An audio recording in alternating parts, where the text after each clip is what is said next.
Hello बच्चों, आज हम स्टार्ट करने जा रहे हैं क्लास 12th फिजिक्स का चैप्टर नंबर 1। चैप्टर नंबर 1 का नाम है इलेक्ट्रिक चार्जेस एंड फील्ड। तो इस चैप्टर में हम क्या-क्या कवर करने वाले हैं वो टॉपिक आपके पीछे लिखे हुए हैं। क्या-क्या टॉपिक है यहाँ पे देखें। पहला है चार्जेस, दूसरा टॉपिक है मेथड्स ऑफ चार्जिंग, फिर है कूलॉम्स लॉ, फिर electric field, electric flux, Gauss law and then applications of Gauss law. ये पूरे टॉपिक मिलकर के बनाते हैं चैप्टर नंबर 1। तो स्टार्टिंग में मैंने कौन सा टॉपिक लिखा है, चार्जेस या इलेक्ट्रिक चार्ज, बट हम स्टार्ट करेंगे बच्चों कूलॉम्स लॉ से। तो लेक्चर 1 काय पे आएगा आपका, कूलॉम्स लॉ पे। मेरे प्यारे बच्चों, ये वीडियो आपको पूरी नॉलेज देगा कूलॉम्स लॉ के बारे में, इलेक्ट्रोस्टैटिक फोर्स के बारे में। इसीलिए इस वीडियो को आप लोग आखिरी तक देखना, लाइक करना, शेयर करना, सब्सक्राइब करना। स्टार्ट करते हैं हमारा प्यारा सा lecture based on Coulomb's law. तो सबसे पहले कूलॉम्स लॉ क्या कहता है वो देखते हैं। According to Coulomb's law, according to Coulomb's law, the force of the force of attraction or repulsion between two charges at rest position is directly proportional directly proportional to the magnitude of charges and inversely proportional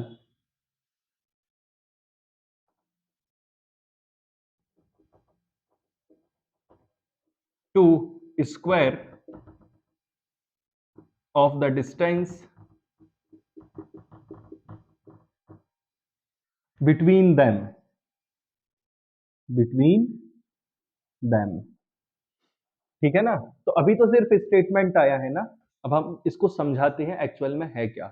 ठीक है, तो सबसे पहले आप ये समझे बच्चों, suppose यहां पे दो चार्जेस हैं, पहला चार्ज है Q1 और दूसरा चार्ज है Q2, और ये दोनों ही चार्जेस पॉजिटिव चार्जेस हैं। ठीक है, तो अगर दोनों चार्जेस पॉजिटिव हैं तो इनके बीच में क्या होगा, फोर्स ऑफ रिपल्शन। दोनों चार्जेस पॉजिटिव हैं तो दोनों के बीच में होगा फोर्स ऑफ रिपल्शन। ठीक है, और मान लिया कि इनके बीच का डिस्टेंस है r।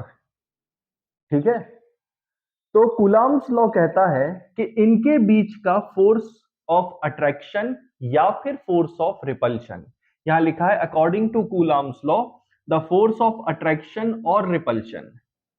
तो अगर दोनों चार्ज पॉजिटिव हैं तो क्या होगा, फोर्स ऑफ रिपल्शन होगा। और अगर एक चार्ज पॉजिटिव है और दूसरा चार्ज नेगेटिव है तो इनके बीच में क्या होगा बच्चों, फोर्स ऑफ अट्रैक्शन होगा। इनके बीच में क्या होगा, फोर्स ऑफ अट्रैक्शन। तो फोर्स ऑफ अट्रैक्शन और force of repulsion between the charges F directly proportional होता है मॉड ऑफ Q1 के, F डायरेक्टली प्रोपोर्शनल होता है मॉड ऑफ Q2 के, F इनवर्सली प्रोपोर्शनल होता है square of the distance between the charges.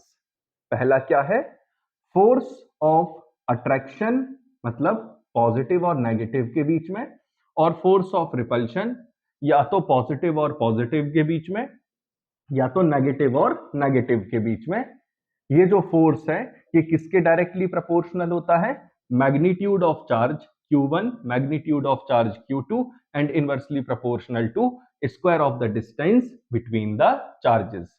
तो हम क्या लिख सकते हैं, F proportional to mod of Q1 mod of Q2 upon are square. ये क्या हुआ, तीनों इक्वेशंस को, फर्स्ट इक्वेशन, सेकंड इक्वेशन और थर्ड इक्वेशन को मिलाने से ये एक इक्वेशन बनती है। ठीक है, अब आगे देखते हैं। F प्रोपोर्शनल है mod of Q1 mod of Q2 upon are square. तो F इज इक्वल्स टू क्या लिख सकते हैं, K Q1 Q2 upon are square, यहां पे मैग्नीट्यूड आएगा। ठीक है, F is equals to K Q1 Q2 upon are square, और यहां पे Q1 का मैग्नीट्यूड लिख लो और Q2 का मैग्नीट्यूड। बच्चों ये फोर्स कौन सा फोर्स है, इस फोर्स को कहते हैं इलेक्ट्रोस्टैटिक फोर्स। क्या है बच्चों ये, इलेक्ट्रोस्टैटिक फोर्स। के क्या है, electrostatic force constant, electrostatic force constant. ठीक है ना। अब ये जो आप के देख रहे हैं, यहां पे के क्या है, इलेक्ट्रोस्टैटिक फोर्स कांस्टेंट। ये जो के है ना बच्चों, इसकी वैल्यू डिपेंड करती है मीडियम पे। वैल्यू ऑफ के depends on the medium between the charges. बच्चों वैल्यू ऑफ के depends on nature of the medium between the charges. याद रखना बच्चों, के की वैल्यू काय पे डिपेंड करती है, nature of medium between the charges. ठीक है, और के की वैल्यू काय पे डिपेंड करती है, वैल्यू ऑफ के depends on the system of unit,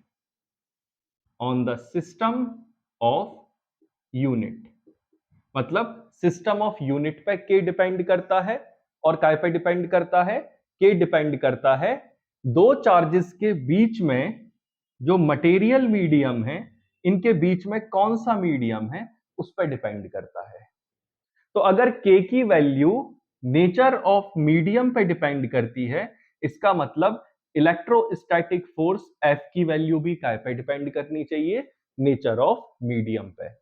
तो इससे आज हमें पता चला इलेक्ट्रोस्टैटिक फोर्स जो होता है F इज इक्वल्स टू के Q1 Q2 bye are square, ये काय पे डिपेंड करता है, electrostatic force nature of medium पे डिपेंड करता है, nature of medium separating the charges, nature of medium separating the charges. चलो भाई यहां तक आपको क्लियर हो गया। अब देखते हैं सिस्टम ऑफ यूनिट पे के कैसे डिपेंड कर सकता है, उसको भी देख लो। बच्चों अगर हम इसको रफ कर देते हैं, सीजीएस सिस्टम में देखते हैं सेंटीमीटर ग्राम सेकंड, तो के की वैल्यू होती है 1। सीजीएस सिस्टम में के की वैल्यू क्या होती है, 1, और एसआई सिस्टम में के की वैल्यू होती है 9 इंटू 10 की पावर 9। ठीक है, अगर दो चार्जेस वैक्यूम में रखे हैं, ये याद रखना, दोनों चार्जेस अगर वैक्यूम में रखे हैं तो सीजीएस सिस्टम में के की वैल्यू क्या हो जाएगी, 1, और एसआई सिस्टम में के की वैल्यू क्या हो जाएगी, 9 इंटू 10 की पावर 9। तो ये सीजीएस और एसआई में हमें क्या लेना है, अगर हम चार्ज को माइक्रोकूलम में लेते हैं और इनके बीच की डिस्टेंस को सेंटीमीटर में लेते हैं, तो कौन सा सिस्टम यूज कर रहे हैं एक्चुअल में अपन लोग, सीजीएस सिस्टम। ठीक है, और अगर हम चार्जेस की यूनिट कूलम में लेते हैं और डिस्टेंस की यूनिट, दो चार्जेस के बीच की जो डिस्टेंस है इसकी यूनिट अगर मीटर में लेते हैं, तो के की वैल्यू क्या लेंगे, 9 इंटू 10 की पावर 9। ओके, चलो बच्चों, अब हम लिखेंगे Coulomb's law for vacuum and Coulomb's law for any material medium. Important है बच्चों, ठीक है ना। सबसे पहले, अगर दो चार्जेस Q1 और Q2 वैक्यूम में रखे हुए हैं, ये दोनों चार्जेस कहां रखे हुए हैं? They are placed in vacuum, placed in vacuum.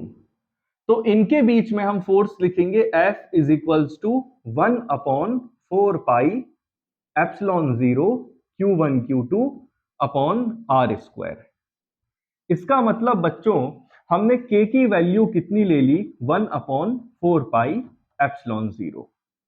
अगर दो चार्जेस वैक्यूम में रखे हुए हैं तो हमने K की वैल्यू कितनी ली?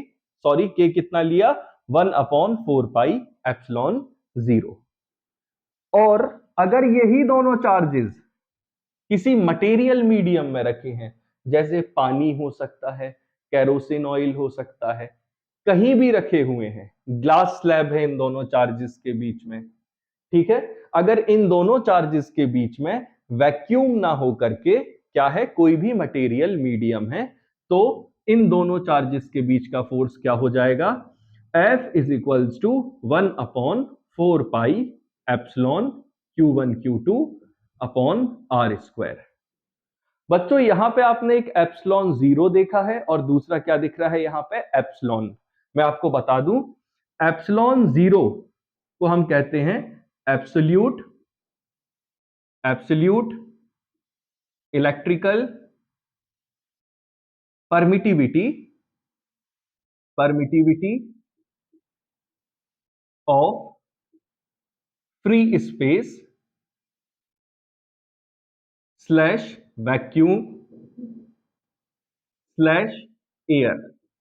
इसका मतलब, चाहो तो आप चार्जेस को वैक्यूम में रखो, चाहो तो एयर में रखो, चाहो तो फिर आप इनके बीच में कुछ भी ना हो तो खैर ठीक है, उसको फ्री स्पेस हटा दो। आप यहां पे सिर्फ इतना लिखो, वैक्यूम स्लैश एयर। मतलब 1/4 पाई एप्सिलॉन 0 कब यूज करना है? या तो दो चार्जेस कहां रखे हो? वैक्यूम में, या तो फिर दोनों चार्जेस कहां रखे हो? एयर में। मतलब इन दोनों चार्जेस के बीच में कौन सा मीडियम आ जाए? एयर। बच्चों, फिर दूसरी चीज क्या दिख रही है? 1/4 पाई एप्सिलॉन। यहां पे एप्सिलॉन क्या है? Absolute electrical permittivity, absolute electrical permittivity of medium. अब ये मीडियम कुछ भी हो सकता है, हर एक मीडियम का एप्सिलॉन अलग अलग होगा, हर एक मीडियम का एप्सिलॉन अलग अलग होगा, ठीक है। तो आपने आज क्या सीखा? अगर वैक्यूम में चार्जेस रखे हैं तो फोर्स कैसे लिखेंगे? F V is equals to 1/4 pi epsilon 0 Q1 Q2 divided by R square. वैसे ही अगर दो चार्जेस मीडियम में रखे हैं तो आप कैसे लिखेंगे? F M is equals to 1/4 pi epsilon Q1 Q2 by R square. यहां एप्सिलॉन 0 क्या है? Absolute electrical permittivity of vacuum या फिर एयर। और दूसरी चीज एप्सिलॉन क्या है? Absolute electrical permittivity of medium, वो मीडियम जहां पे चार्जेस रखे हुए हैं, ठीक है। चलो भाई, इसको रफ कर देते हैं। अब सेकंड पॉइंट आप लोग लिखें, एफ वैक्यूम, फिर से लिखना पड़ेगा इसको, F V is equals to 1/4 pi epsilon 0 Q1 Q2 upon R square. और दूसरा क्या है? F medium is equals to 1/4 pi epsilon Q1 Q2 upon R square. ये वैक्यूम के लिए या फिर एयर के लिए, और ये किसी भी मीडियम के लिए। अब हमें देखना है unit and dimensional formula of epsilon 0। मुझे किसका यूनिट निकालना है और डायमेंशनल फॉर्मूला? एप्सिलॉन 0 का। तो बच्चों, यहां पे हम देखें, अगर ये एप्सिलॉन जीरो यहाँ पे मल्टीप्लीकेशन में है तो यहाँ पे जाके कहां चला जाएगा, सॉरी एप्सिलॉन जीरो यहाँ पे डिवीजन में है, यहाँ पे डिनोमिनेटर में है, तो एप्सिलॉन जीरो यहां जाएगा, ठीक है ना। तो इसे लिख सकते epsilon zero multiplied F is equals to 1/4 pi Q1 Q2 upon are square, ठीक है। अब epsilon zero is equals to क्या लिख सकते हैं, 1/4 pi F Q1 Q2 upon are square. बच्चों अगर हमें इसकी यूनिट निकालनी है तो सबसे पहले फोर्स की यूनिट कितनी रखनी होगी, न्यूटन, क्योंकि हमें किसकी यूनिट निकालनी है, एप्सिलॉन जीरो की। तो फोर्स की यूनिट क्या रख दी, newton. Q1 is equals to Q2 is equals to, इनकी यूनिट क्या आ जाएगी, कूलाम, ठीक है। और R की यूनिट रखनी होगी मीटर, ठीक है। तो एप्सिलॉन जीरो की यूनिट क्या बनी, coulomb into coulomb upon newton into metre square. तो एप्सिलॉन जीरो की यूनिट है coulomb square newton metre square. तो इसे लिख सकते हैं कूलाम्ब स्क्वायर न्यूटन -1 मीटर -2। ये किसकी यूनिट है बच्चों, एप्सिलॉन जीरो की यूनिट है। अब हमें निकालना होगा एप्सिलॉन जीरो का डायमेंशनल फॉर्मूला, ये इसको आप लोग लिख लें, ये किसकी यूनिट है, एप्सिलॉन जीरो की। Now we will find out dimensional formula of epsilon zero. देखो बच्चों, अभी आपने epsilon zero is equals to क्या लिखा, 1/4 pi F Q1 multiplied Q2 upon are square. तो epsilon zero is equals to, F का dimensional formula क्या होता है, फोर्स का, एफ मतलब force, that is mLT-2। Charge Q, इसका डायमेंशनल फॉर्मूला क्या होगा, इसका फॉर्मूला होता है I into T, that is current into time, that is ampere second. क्या हो जाएगा इसका डायमेंशन, एम्पियर इंटू सेकेंड। वैसे ही डिस्टेंस का डायमेंशन क्या हो जाएगा बच्चों, L, तो यहां पे स्क्वायर है तो वो L2 हो जाएगा। तो एप्सिलॉन जीरो बराबर 1/mLT-2 इंटू चार्ज बराबर IT, that is ampere into second, फिर से ampere into second upon are square, मतलब L क्या आ जाएगा यहाँ पे 2 आ जाएगा। तो क्या आ जाएगा, epsilon zero is equals two ampere 2 second, यहाँ पे फिर से 2 आ जाएगा।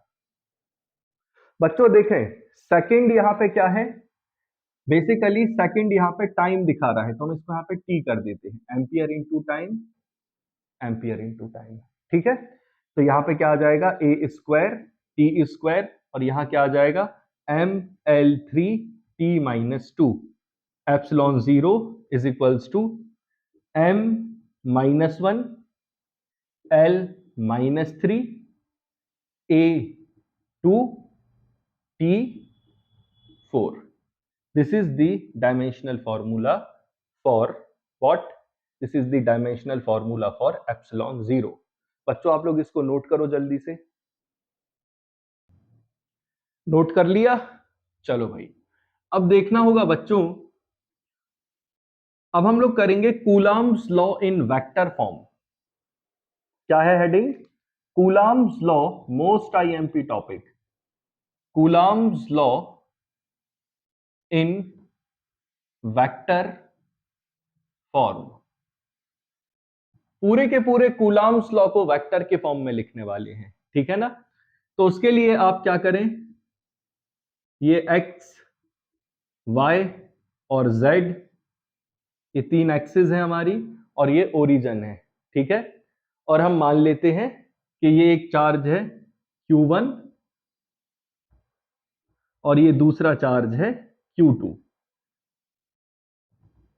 Q1 का पोजीशन वेक्टर है R1 वेक्टर, Q2 का पोजीशन वेक्टर है R2 वेक्टर, Q2 रखा हुआ है पोजीशन B पे, Q1 रखा हुआ है पोजीशन A पे, A और B पोजीशन है, प्लस R2 वेक्टर Q2 का है पोजीशन वेक्टर, R1 क्या है, Q1 का पोजीशन वेक्टर। तो यहां लिखते हैं Q1 and Q2 are two charges, फिर R1 vector, R2 vector are the position vectors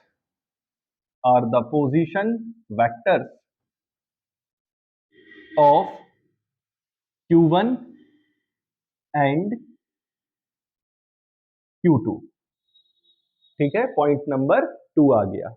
बच्चों ये दोनों ही पॉजिटिव चार्जेस हैं, तो हमें पता है कि अगर दोनों चार्जेस पॉजिटिव हैं तो ये एक दूसरे को रिपेल करेंगे। क्या करेंगे, एक दूसरे को रिपेल।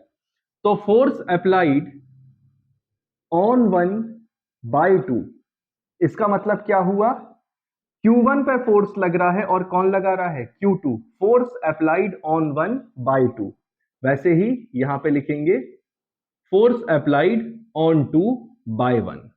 Q2 पे फोर्स लग रहा है और कौन लगा रहा है, Q1। तो इनको भी लिखेंगे F12 वेक्टर, फोर्स अप्लाइड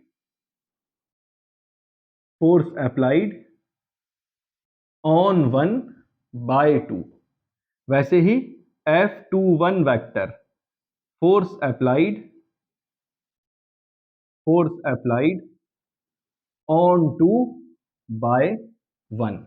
या ऐसा लिख लो, force applied on Q1 by Q2, confuse नहीं होगे। F21 force applied on Q2 bye Q1, ये ज्यादा ठीक है। वैसे ही बच्चों अगर हम देखें इनके बीच में, अगर हम डिस्टेंस देखें तो R21 वेक्टर, बहुत ध्यान से समझना बच्चों, अब R21 मतलब ऐसा वेक्टर जो कहां जा रहा है, 2 से 1 की तरफ।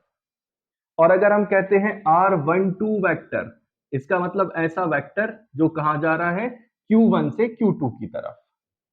जो वेक्टर Q2 से Q1 की तरफ जा रहा है वो क्या है, R21, और जो Q1 से Q2 की तरफ जा रहा है वो है R12। तो हम लिखेंगे R12 वेक्टर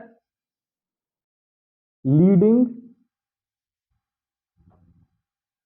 या फिर सीधा लिख दो vector from Q1 to Q2। वैसे ही R21 vector from Q2 to Q1। ठीक है बच्चों, अब बहुत और अच्छे से समझना। देखें यहां पे एक ट्राइंगल दिख रहा है O, A और B। इस ट्राइंगल को आइसोलेटेड करके बनाएं तो ये है R1 वेक्टर, ये है R2 वेक्टर, ये है पॉइंट A, ये है पॉइंट B। अगर हम कहते हैं ट्राइंगल OAB, तो इसमें हम दो तरीके से बोल सकते हैं। अगर हम Q1 से Q2 तरफ जाने वाला वेक्टर ले तो ये होगा R12 वेक्टर, इधर से इधर आ रहा है। और अगर हम इसी ट्राइंगल को फिर से ड्रॉ करें, ये R1 वेक्टर, ये R2 वेक्टर, और अगर हम वेक्टर बनाए 2 से 1 तो इसको बोलेंगे R21 वेक्टर।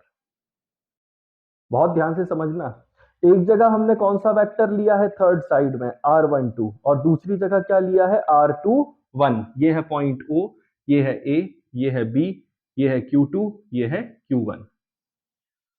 बच्चों अगर आप ध्यान से देखें तो ट्राइंगुलर लॉ के according R1 vector plus R12 vector बराबर क्या मिलना चाहिए, R2 vector. R1 vector plus R12 vector बराबर क्या मिलेगा, R2 वेक्टर। ट्राइंगुलर लॉ से देखना है, ठीक है। तो R12 वेक्टर किसके बराबर होगा बच्चों, सीधा सीधा R2 vector minus R1 vector के बराबर होगा। वैसे ही अगर मैं आपसे कहता हूं यहां पे अगर हम देखें R2 vector plus R21 vector बराबर क्या मिलेगा, R1 वेक्टर। तो लिखना होगा R2 vector plus R21 vector is equals to क्या मिलेगा, R1 वेक्टर। तो R21 वेक्टर बराबर R1 vector minus R2 vector. तो हम R12 वेक्टर को क्या लिखेंगे, R2 माइनस R1, और R21 वेक्टर को क्या लिखेंगे, R1 माइनस R2। लगता है ये स्क्रीन से नीचे चला गया। R2 vector is equals to R21 plus R1। इसके बाद नेक्स्ट स्टेप यहां कर देते हैं, R21 vector is equals to R1 vector minus R2 vector. ठीक है, अब हम लिखेंगे R12 कैप, ये क्या है, unit vector from unit vector in the direction from Q1 to Q2। Unit vector है, unit vector in the direction from Q1 to Q2, या फिर सीधा सीधा कह दो R12 cap is the unit vector in the direction of R12 vector. R12 vector की डायरेक्शन में ये जो है ना R12 वेक्टर, इसकी डायरेक्शन में जो यूनिट वेक्टर है वो है R12 कैप। वैसे ही R21 वेक्टर की डायरेक्शन में जो यूनिट वेक्टर होगा वो क्या होगा, R21 कैप। R12 कैप लिखा है ना, वैसे ही R21 कैप भी लिख लो। R21 cap is the unit vector in the direction from Q1, not from Q1। R21 cap is the unit vector in the direction from Q2 to Q1। या सीधा और लिख लो, R21 cap is the unit vector in the direction of R21 vector। बच्चों इतना note कर लिया, चलो भाई आगे बढ़े। ठीक है, स्क्रीनशॉट लेते जाएं बच्चों, नोट्स बनाते जाएं, ठीक है ना। अब हमें लिखना है F12 वेक्टर, मतलब फोर्स अप्लाइड ऑन 1 बाय 2, और उसके बाद हम क्या लिखेंगे, F21 वेक्टर। ठीक है, तो बच्चों F12 वेक्टर, मान लिया ये दोनों के दोनों चार्जेस कहां रखे हैं, वैक्यूम में, तो यहां लिखेंगे 1/4 pi epsilon 0 Q1 Q2 upon, बच्चों अपॉन डिस्टेंस का स्क्वायर आता है ना, तो डिस्टेंस के स्क्वायर में हम लिख लेंगे R12 का स्क्वायर, R12 का स्क्वायर। बहुत ध्यान देने वाली बात है कि यहां पे मैंने R12 का डायरेक्शन नहीं लिया है, R12 का डायरेक्शन नहीं लिया है, सिर्फ हमने क्या लिया है, इसका मैग्नीट्यूड है ये। ठीक है, अगर यहां लाइट आ रही है तो थोड़ा नीचे लिख दे रहे, यहां लिख दे रहे, ठीक है। F12 vector is equals to 1/4 pi epsilon 0 Q1 Q2 upon R12 का स्क्वायर। यहां पे R12 क्या है बच्चों, R12 is magnitude of R12 vector. ठीक है, अब F12 कहां लग रहा है बेटा, ये है F12 की डायरेक्शन। F12 की डायरेक्शन में R12 कैप आएगा या R21 कैप आएगा। देखो force applied on Q1 by Q2 की डायरेक्शन है ये नीचे की तरफ F12, इस डायरेक्शन में कौन आएगा, R12 कैप आएगा, ये R12 कैप आएगा या R21 कैप, तो आंसर है R21 कैप, क्योंकि इसकी डायरेक्शन F12 की नीचे की तरफ, और ये वाली डायरेक्शन देखिए आप, R21 कैप किसकी डायरेक्शन में होगा, R21 वेक्टर की, और R21 वेक्टर की डायरेक्शन कहां है, F12 की डायरेक्शन में, तो हम यहां लिख सकते हैं R21 कैप। बच्चों इस पूरी इक्वेशन में ये तो वेक्टर है, इसे वेक्टर कौन बना रहा है, ये बना रहा है R21 कैप। F12 वेक्टर का मैग्नीट्यूड क्या है, वो ये है 1/4 pi epsilon 0 Q1 Q2 upon R12 square. ये मैग्नीट्यूड है। इसको डायरेक्शन देने का काम कौन कर रहा है? R21 cap. ये बता रहा है कि ये इस डायरेक्शन में जाना है, R21 कैप। ठीक है, ये क्या है? सिर्फ इतना तो मैग्नीट्यूड है, ये क्या दे रहा है? डायरेक्शन। तो लिख देते हैं F12 वेक्टर और and R21 cap have same direction. Same direction, दोनों की डायरेक्शन क्या है? सेम है। वैसे ही F21 वेक्टर को हम क्या, F21 वेक्टर जो है ये है F21 force applied on two by one. Q2 पे फोर्स लगा रहा है Q1, force applied on Q2 bye Q1, F21। और ये जो F21 है आप देखें ये ऊपर जा रहा है इस तरफ, तो इसकी डायरेक्शन में कौन है? R12 कैप है। ठीक है ना, R21 कैप, सॉरी, ये है F21 और ये है R12 ऊपर की तरफ। तो F21 को हम क्या लिखेंगे? 1/4 pi epsilon 0 Q1 Q2 upon R21 का स्क्वायर। यहां पे मैंने R21 वेक्टर नहीं लिखा है, मैंने इसको क्या माना है? सिर्फ मैग्नीट्यूड। और इसको अब वेक्टर बनाने के लिए क्या लिखेंगे? R12 cap. बच्चों आई होप आपको ये पूरी इक्वेशंस और मेरी पूरी बात समझ में आ गई होगी। ठीक है ना, अब देखते हैं बच्चों हम क्या लिख सकते हैं? R12 cap is equals to negative of R21 cap. क्यों? ये दोनों वेक्टर्स हैं और वेक्टर्स में डायरेक्शन इंपॉर्टेंस रखती है। अगर मैं लिखता हूं R12 vector is equals to R21 vector तो ये गलत हो जाएगा, क्योंकि R12 की डायरेक्शन कहां है? ऊपर की तरफ। R21 की डायरेक्शन है नीचे की तरफ, तो यहां नेगेटिव लगाना कंपलसरी है। लेकिन अगर मैं कहता हूं magnitude of R12 vector is equals to magnitude of R21 vector, ये बात सही है। ये बात इसीलिए सही है क्योंकि यहां सिर्फ मैग्नीट्यूड देख ले, डायरेक्शन से लेना देना नहीं है। यहां से यहां जाओ तो भी वही डिस्टेंस है, यहां से यहां जाओ तो भी वही है। डिफरेंस कहां आ रहा है? डिफरेंस आ रहा है सिर्फ और सिर्फ डायरेक्शन में। कहां डिफरेंस आ जाता है बच्चों? डायरेक्शन में। ठीक है, चलो भाई इस तरफ का मैं रफ कर रहा हूं, आप लोग को नोट करना है तो जल्दी करो, पॉज करो वीडियो और नोट करो।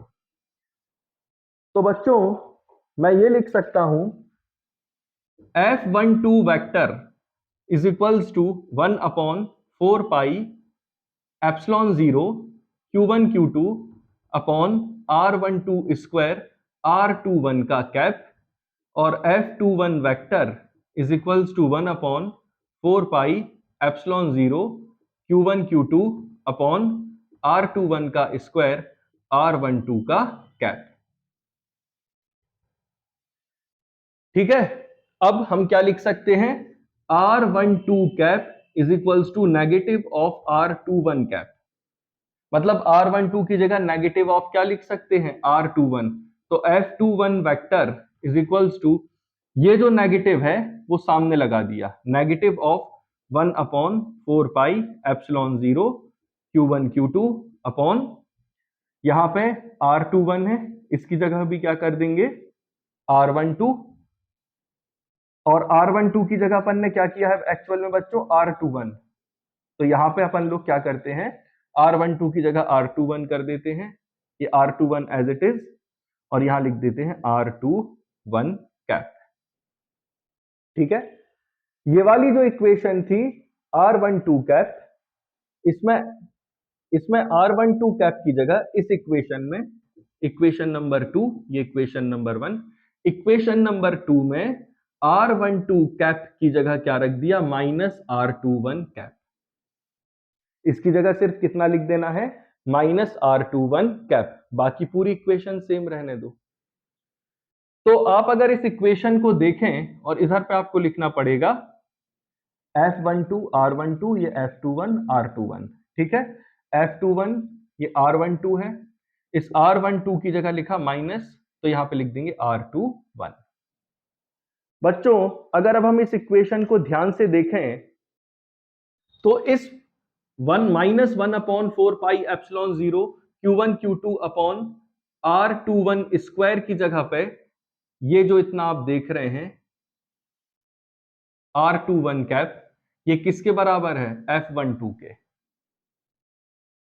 ये R12 और R21 में कंफ्यूज मत होना क्योंकि वो तो स्केलर है। R12 बराबर क्या है? R21, तो चाहे R12 लिखो चाहे R21 कोई फर्क नहीं पड़ता। ये जो आप पूरी इक्वेशन देख रहे हैं ध्यान से देखें, 1/4πε0 Q1 Q2 upon R12 square R21 cap, यहां पे भी क्या लिखा? 1/4πε0 Q1 Q2 upon R21 square R21 cap. इसमें कंफ्यूज मत होना, ये तो स्केलर है, ठीक है। तो यहां क्या लगा है? नेगेटिव साइन, तो यहां क्या लिख सकते हैं? F21 vector is equals to negative of F12 vector. तो Coulomb's law in vector form को प्रूव करके क्या पता चलता है कि कूलॉम्स लॉ जो है वो न्यूटन्स के थर्ड लॉ को भी फॉलो करता है। Newton's third law, Coulomb's law follow Newton's third law. इसका मतलब अगर Q1 Q2 पे फोर्स अप्लाई करेगा तो Q2 भी Q1 पे इक्वल फोर्स अप्लाई करेगा। उसका मैग्नीट्यूड और डायरेक्शन दोनों क्या होंगे बच्चों? सेम। अगर आप लोग को लगता है कि इसमें थोड़ा सा कंफ्यूजन है तो कहो तो मैं फिर से समझा देता हूं, ठीक है। तो एक बार और देख लेते हैं, नो प्रॉब्लम। अगर लगता है कंफ्यूजन है तो फिर से एक बार देख लो। देखें बच्चों, F12 vector is equals to क्या है? 1/4πε0 Q1 Q2 upon R12 square R21 cap, ठीक है। वैसे ही F21 vector is equals to 1/4πε0 Q1 Q2 upon, यहां पे R12 लिखो ये चाहे R21, तो अपन तो R12 लिख देते हैं क्योंकि बात एक ही है, मैग्नीट्यूड बस लेना है, और R12 कैप। F12 के साथ कौन आएगा? R21, और F21 के साथ कौन आएगा? R12। मुझे पता है कि R12 cap is equals to negative of R21 cap, तो R12 कैप की जगह क्या लिख देते हैं? Negative of R21। तो यहां क्या आ जाएगा? F21 vector is equals to 1/4πε0 Q1 Q2 upon R12 square, R12 cap की जगह नेगेटिव ऑफ R21 कैप। बच्चों यहां पे आप देखें ये किसके बराबर है? ये पूरा का पूरा देखें 1/4πε0 Q1 Q2 R12 square R21 cap, ये किसके बराबर है? F12 के। तो F21 vector is equals to negative of F12 vector. तो बच्चों ये था Coulomb's law in vector form. इससे क्या प्रूफ हुआ? इससे प्रूफ होता है कि कूलॉम्स लॉ कौन सा लॉ फॉलो करता है? Newton's third law of motion. To every action there is equal in magnitude and opposite in direction reaction. अब कुछ थोड़ी सी बात और देख लेते हैं vectors form, Coulomb's law in vector form के बारे में। वो ये है बच्चों, अगर हम देखते हैं ये चार्ज है Q1 और ये चार्ज है Q2, अगर एक चार्ज पॉजिटिव है और दूसरा नेगेटिव है तो ये है फोर्स अप्लाइड ऑन 1/2 और ये है फोर्स अप्लाइड ऑन 2/1। Q1 पे Q2 फोर्स लगा रहा है, Q2 पे Q1 फोर्स लगा रहा है, दोनों की डायरेक्शन क्या है? Equal and opposite. इनके बीच का डिस्टेंस ले लेते हैं R, ठीक है। अच्छा अगर कोई कहता है R12 की डायरेक्शन कहां है, तो ये है R12 वेक्टर, R21 की डायरेक्शन ये है बच्चों, ठीक है। अगर मान लो ये दोनों चार्जेस पॉजिटिव होते तो ये होता Q1, ये होता Q2, इनके बीच की डिस्टेंस कितनी होती बच्चों? R। Force applied on 1 by 2 और दूसरा होता force applied on 2 by 1। Vector r12 vector ये होता और r21 वेक्टर ये होता। अगर r12 और f12 की डायरेक्शन या f21 और r21 की डायरेक्शन क्या है बच्चों, सेम है, तो इसका मतलब है कि इन दोनों चार्जेस के बीच में क्या है, फोर्स ऑफ अट्रैक्शन है। क्या है, फोर्स ऑफ अट्रैक्शन है। अगर F12 और R12, F21 और R21 की डायरेक्शन अगर सेम है तो इनके बीच में क्या है, फोर्स ऑफ अट्रैक्शन। अगर F12 वेक्टर और R12 वेक्टर की डायरेक्शन अपोजिट है, इसका मतलब क्या है, इन दोनों चार्जेस के बीच में क्या है, फोर्स ऑफ रिपल्शन।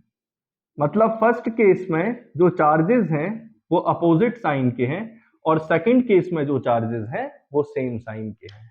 ठीक है, तो बच्चों ये था आज का हमारा पहला लेक्चर, जिसमें हमने कवर किया कूलॉम्स लॉ को और Coulomb's law in vector form को। आई होप आप लोगों को ये वीडियो पसंद आया है। अगर पसंद आया है तो प्लीज लाइक करें, शेयर करें, सब्सक्राइब करें। I am your teacher Ayush.